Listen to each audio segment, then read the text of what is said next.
নারকেল চিংড়ির এই রেসিপিটা যদি একবারও না খেয়ে থাকেন তো একবার করে খাওয়ার রিকোয়েস্ট থাকলো। নমস্কার বন্ধুরা, মিঠুর কুকিং চ্যানেলে আপনাদেরকে আবারও স্বাগত। আজকে যে রেসিপিটা নিয়ে এসেছি সেটা দুর্দান্ত স্বাদের নারকেল আর চিংড়ি রেসিপি। চিংড়ি মাছ নিয়েছি 500 গ্রাম, ভালো করে খোসা ছাড়িয়ে ধুয়ে নিয়ে লবণ হলুদ মাখিয়ে রেখে দিয়েছি।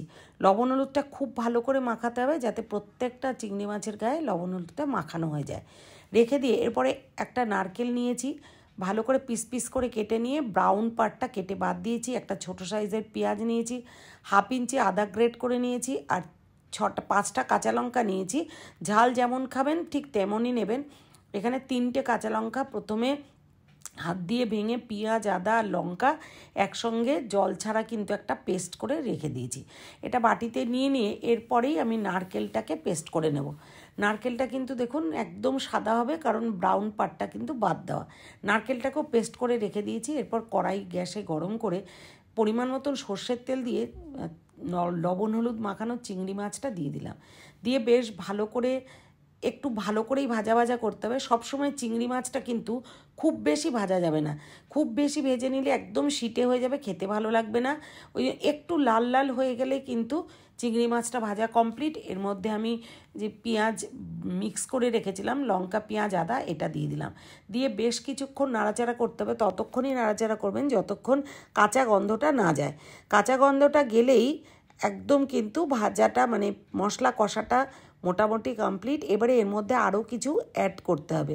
স্বাদ মতো লবণ, অল্প একটু হলুদ আর 1 চামচ মতন লাল লঙ্কার গুঁড়ো দিয়ে এরপরে নারকেলের যে পেস্টটা করে রেখেছিলাম সেটাও দিয়ে দিয়েছি। দিয়ে বেশ কিছুক্ষণ মিনিট খানেক মতন ভালো করে কষিয়ে নিতে হবে। যখন সাইড দিয়ে একটু তেল ছেড়ে দেবে তখন কিন্তু এর মধ্যে 2টো কাঁচা লঙ্কা দিয়ে আর ছোটো চামচের 1 চামচ লঙ্কার গুঁড়ো দিয়ে যে নারকেল যে কুড়িয়ে রেখেছিলাম বেটে রেখেছিলাম সেটা বাটিটা ধুয়ে একটু জল দিয়ে দিয়েছি। দিয়ে ভালো করে কষিয়ে নিতে হবে। নেওয়ার পরে ছোটো বাটিটার 1/2 বাটি মতো গরম জল এর মধ্যে দিয়ে দিচ্ছি। দিয়ে আরও একটু নাড়াচাড়া করে ঢাকা দিয়ে সেদ্ধ হতে দেবো চিংড়ি মাছটা। 2 মিনিট মতন ফুটতে দিতে হবে। দিয়ে তার মধ্যে ঢাকনাটা খুলে দিয়ে এরপরে 1/2 চামচ মতো জাগেরি পাউডার দিয়ে দিচ্ছি। আপনারা একটু মিষ্টি দেবেন, যেই মিষ্টি খান, তাহলে কিন্তু টেস্টটা দারুণ আসবে, দুর্দান্ত হবে।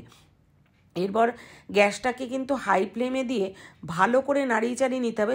যখন ড্রাই হয়ে যাবে, বেশ সেমি সলিড হবে, তখন নামিয়ে দিতে হবে। গরম গরম পরিবেশন করবেন, দুর্দান্ত লাগবে।